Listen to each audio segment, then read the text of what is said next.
Washington Yepes y Licenia Espinel comparten un diálogo con el invitado. En Punto Noticias hablamos de...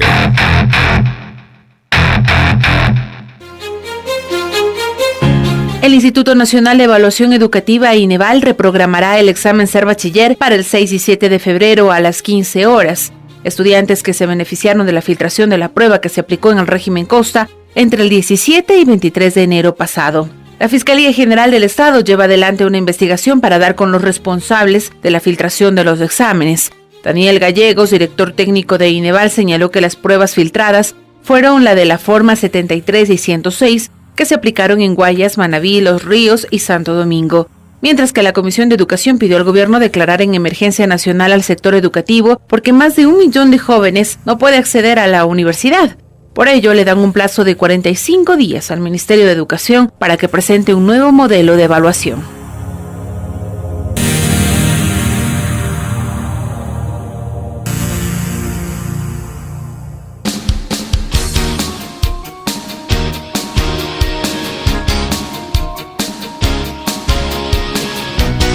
Sobre el tema, le preguntamos a nuestra audiencia que nos sigue a través de las redes sociales. ¿Se debe modificar el examen Ser Bachiller?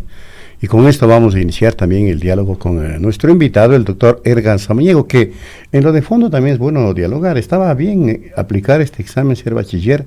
¿Debe hacerse algunas modificaciones al examen? ¿O definitivamente, como muchos dicen, incluso ya en el contexto del preelectoral, de que ya se debe eliminar de una vez esto, para que la gente entre libremente a las universidades? A ver, doctor, algunos temitas ahí muy interesantes. Bueno, primero un saludo cordial al personal de la emisora. En segundo lugar, nuestra solidaridad por las dificultades que ustedes atraviesan. Muchas gracias. Y que han sabido enfrentarlas con decisión y con una buena dosis de valentía. Sobre la pregunta que usted me acaba de hacer, en todas las universidades del mundo, para cambiar de nivel de educación desde el nivel mediano al superior, se realizan y se realizarán de hoy para siempre, y de antes igualmente, exámenes de evaluación. De manera que esta idea demagógica de terminar con los exámenes de ingreso para las universidades no es sino eso lo que acabo de utilizar, el adjetivo con el cual lo estoy designando, pura demagogia. Que el examen tenga dificultades y que haya que irlo perfeccionando y renovando, esto responde y se inserta en un hecho absolutamente cierto de la educación, que es eminentemente dinámica. Y ella va cambiando de un año para otro, de una década a la siguiente, de hoy hasta siempre, porque el pensamiento humano no se detiene, porque la investigación tecnológica, la investigación científica, la organización social, la conformación de los grupos etarios se va modificando. De tal manera que esta dinámica tiene que mantenerse de modo total y permanente. Lastimosamente en nuestro país, y me da la impresión de que en este periodo mejor que en ningún otro, estamos viviendo del escándalo.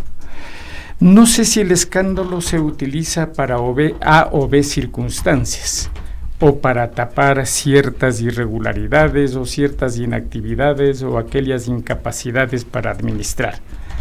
Pero no puede ser justo que el escándalo ponga a nivel de circunstancia actual cualquier conflicto.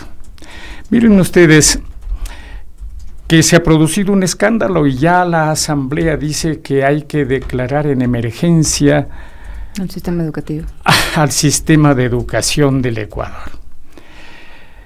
Creo que los ecuatorianos tenemos que empezar a caminar una ruta de madurez cívica, social y cognitiva.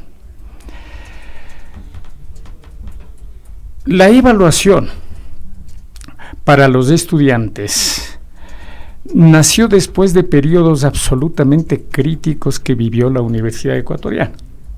Ustedes recordarán que en una época se hacía el ingreso con absoluta libertad, de manera que hasta los psicópatas tenían la capacidad de simple y llanamente presentar el título y matricularse. Y esto es inadmisible en una sociedad civilizada. La universidad se había convertido en una especie de mercado. Las aulas crecieron tremendamente en su capacidad. Miren ustedes que en muchas facultades, hablo de esa época, habían 200 y 300 estudiantes. Y el profesor utilizaba la tarima para recitar su poligrafiado mal hecho. Las circunstancias universitarias cambiaron radicalmente y tienen que seguir modificándose. Se llegó a un momento en que las aulas tuvieron que contraerse, precisamente porque era necesario establecer cupos para el ingreso de los estudiantes. Los cupos son además estrictamente necesarios. Que estos se amplíen, nadie se opone a eso, y deben ampliarse.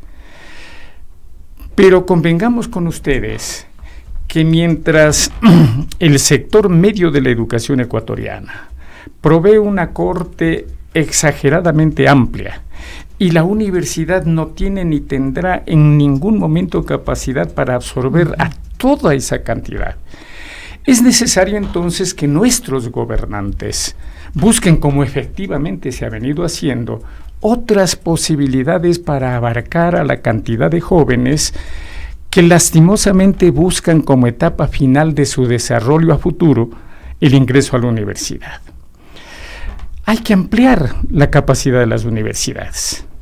Se nos ofreció una cantidad X de universidades que debían inaugurarse, inclusive el nuevo edificio de UNASUR iba a convertirse en una universidad indígena, pero hasta ahora no tenemos absolutamente nada en concreto.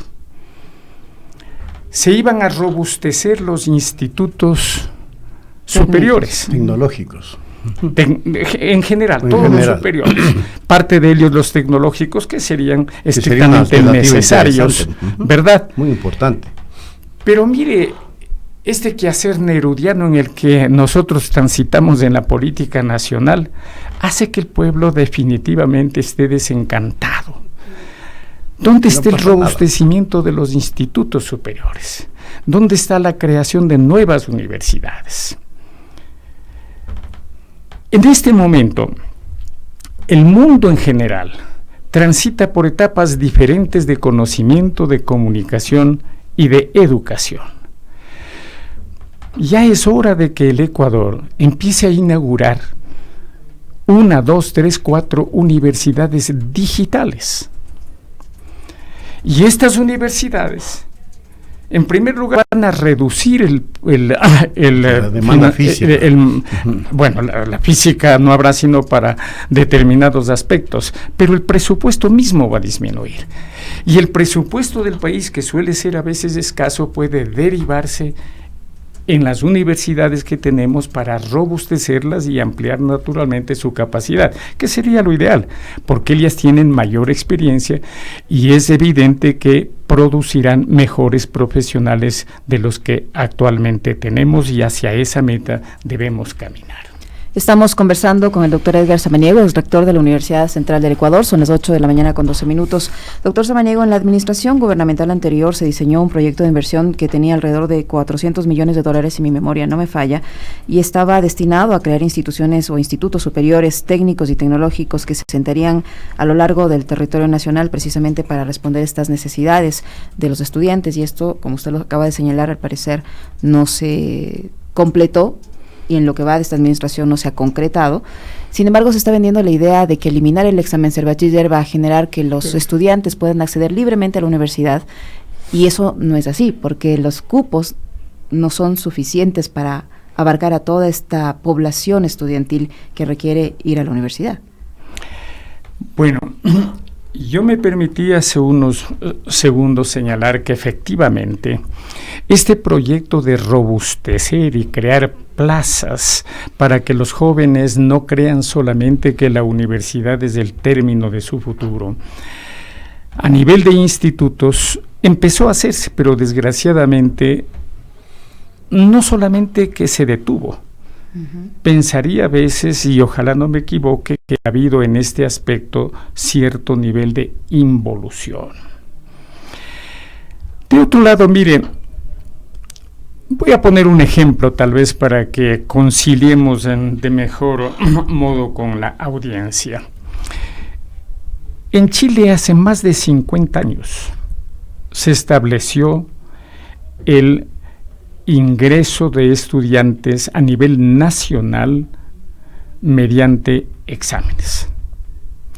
Y lo que hizo Chile hace algún tiempo, que desde luego ha venido modificando y lo mantiene a través de los diferentes regímenes, inclusive durante la dictadura de Pinochet, es seleccionar el examen para los estudiantes que iban a seguir ciencias sociales. Otro diseñado para aquellos que quieren ingresar a ciencias biológicas. Un tercero para aquellos que van a iniciarse en ciencias físico-matemáticas. El examen se ha mantenido. Chile evolucionó satisfactoriamente en su nivel académico-científico. 2 o 3 de esas universidades figuran entre las mejores del mundo. Los profesionales que de allí salen han tenido un vigor inclusive a nivel internacional realmente satisfactorio. Y también han ido modificando de acuerdo con los cambios dinámicos que la sociedad y la ciencia observan y permiten en este momento.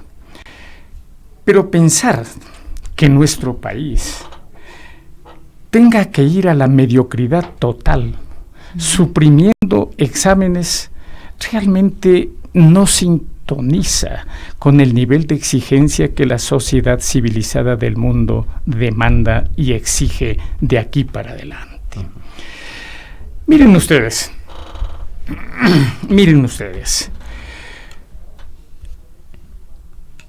Latinoamérica tiene en general un avance calamitoso en el orden de producción científica. Analicemos un ejemplo. Los premios Nobel en ciencias no necesariamente son el mejor indicador del progreso académico y científico de un país, pero indudablemente son un referente. Cuando la Revolución de Córdoba, hace 2 años, celebraba los 100 años de insurgencia en Latinoamérica y el mundo, hicimos un recuento. Y en 100 años, Latinoamérica solo había aportado con 6 premios Nobel, de los cuales solamente 2 trabajaron en Latinoamérica. Uno en Argentina y otro en México. Los otros tuvieron que salir de Latinoamérica para lograr esa condición. Lastimosamente, ese atraso que tenemos no lo vamos superando. Daría la impresión de que nos vamos alejando y que la brecha cada vez va siendo mayor. El otro día, en una entrevista que me hacía una de las emisoras acá en Quito, yo señalaba que Estados Unidos, por ejemplo, no quiero en modo alguno compararnos con ese país, pero a modo de ejemplo quiero señalar la distancia que vamos obteniendo. Les decía, Estados Unidos, con uno de sus grandes millonarios, del señor Elon Musk, tiene desde hace 3 años funcionando una universidad que se llama la Universidad de la Singularidad. Mire, ya no es universidad para medicina, biología, odontología, química, leyes, comunicación, se llama de la Singularidad. ¿Quiénes ingresan a esa universidad? Las mentalidades mejor dispuestas dentro del método científico. ¿Qué van a hacer en esa universidad? ¿Y qué están haciendo en esa universidad? En esa universidad están estudiando astrofísica.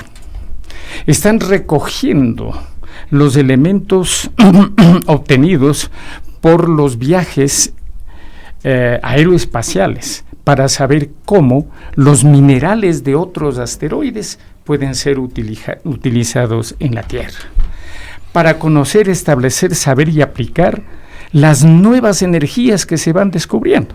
Por ejemplo, las ondas gravitacionales descubiertas Acaban de descubrir la cuarta onda gravitacional apenas hace 2 años. Hace poquísimo. Y ya se está viendo cómo utilizar las ondas gravitacionales en favor de la comunicación, en favor de la producción agrícola, cómo insertarla en la industria, etcétera. Pero ese salto científico cualitativo es lo que acaso en una América Latina retrasada no se lo entiende, peor aún en el Ecuador, porque no se estudia cuáles van a ser y deberían ser las demandas educativas de una población que va emergiendo en un mundo en donde se requiere una altísima preparación científica. Lo que usted acaba de decir, la singularidad tiene que ver con el nacimiento mismo del universo, el Big Bang. Según Steve Hawking, es el producto de una singularidad. En el Ecuador estamos a años luz de que se establezca o se determine programas de estudio que primero ubiquen en el espectro laboral a esa nueva juventud que emerge con capacidades evidentemente importantes y que pueda interesarse por este tipo de materias. Ese estudio no hay. Ese estudio de mercado no hay, no se hace avances cualitativos científicos que permitan justamente instituir en los establecimientos superiores la posibilidad de que se eduque en ese nivel. Entonces estamos atrasados años luz. Ahí está el quid del asunto, ahí está el fondo del asunto. ¿Sí o no, doctor? Pero no está pasando. Décadas y décadas. Años luz. Ajá. Efectivamente es así. Mire, salvo algunas excepciones, nuestras universidades, así en el sector público cuanto en el privado, son fundamentalmente profesionalizantes. Repito, salvo excepciones. Exacto. Y lo que deberíamos hacer como primera instancia es efectivamente trabajar por producir excelentes profesionales. Y aquellas universidades que ya han avanzado en los procesos de investigación, cualificar adecuadamente la investigación que tienen que realizar. Por ejemplo, los países desarrollados lo son fundamentalmente porque sus universidades proveyeron investigaciones al servicio de la transformación del pensamiento humano. Uh-huh. Si nosotros seguimos haciendo investigación sobre los harapos que nos protegen, seguiremos metidos en ese lugar. Así mismo es. Es necesario entonces que avancemos.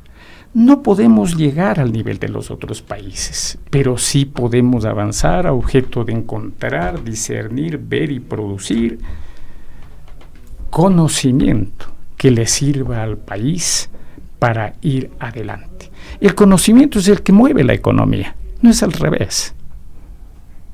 Así es. La ciencia es la que produce la economía. La tecnología es la que hoy produce la economía. Uh-huh. Mire, hablando del señor Mus, claro.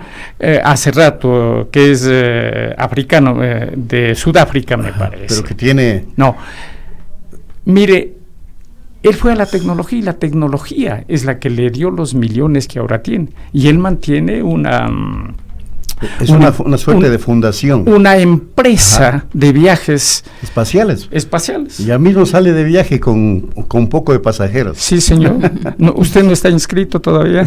Si tuviera dinero me hubiera inscrito primerito. Me juro.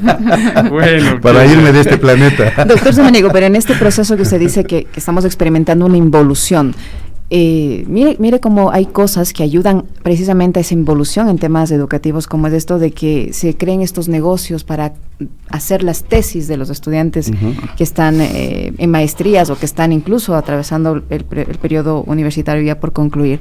Esto ayuda precisamente a esta involución y no hay control. Mire, por ventura, uno de los medios de comunicación de nuestro país le hizo pública esta situación. Y cuando hizo pública esta situación, el país empieza a preocuparse. Yo pienso que en esto existen 3 tipos de responsables. El pícaro, que quiere exhibir un título el típico de la viveza para llegar a la vicepresidencia de la República. El ladrón, que le da haciendo la tesis, y el irresponsable, que le confiere el título. ¿Por qué lo último? En las universidades, en todas, las tesis para maestría, inclusive para los títulos de pregrado, cuando se exigían títulos de pregrado, tienen un director de tesis, tienen un administrador de la tesis, hay una comisión científica que revisa la tesis, y finalmente es el consejo directivo de la facultad y en muchos casos el consejo universitario de las universidades los que analizan la tesis. Por consiguiente, un académico está en condiciones netamente idóneas para detectar la felonía producida cuando el pícaro no es el autor de la tesis. De tal manera que a mí me ha sorprendido bárbaramente cuando algún funcionario de la universidad simple y llanamente pasa a hablar del delincuente que copia la tesis y no de la responsabilidad que se tiene al interior de la universidad para haberlo rechazado e impedido que estos pícaros se gradúen. Muy bien, doctor, le quiero agradecer al doctor Edgar Samaniego, el rector de la Universidad Central del Ecuador, que hemos hablado sobre un tema que debe ser debatido y debe ser profundizado de manera permanente en todos los sectores y mucho más en los medios de comunicación. Doctor Samaniego, muchas gracias por haber venido. Le pido a Cristina que nos traiga el resultado de la encuesta. Ya te lo dejo. ¿Ya? ¿Ah, no? Así es, a ver, dice lo siguiente: ¿se debe modificar el examen ser bachiller? Sí, mire doctor, 48%, no, 52%. Es decir, que hay un nivel, mire, como interesante de que sí. También esos golpeteos de los medios, ¿no? Este bombardeo a diario. Ahora los medios se dedicaron a tratar el tema ser bachiller cuando hay temas nacionales de tanta trascendencia. Bueno, ahí están los resultados. Gracias nuevamente. Muchísimas gracias, doctor. El doctor Edgar Samaniego es rector de la Universidad Central del Ecuador, en diálogo con la primera entrega de Punto Noticias a través de Pichincha Universal. Volvemos.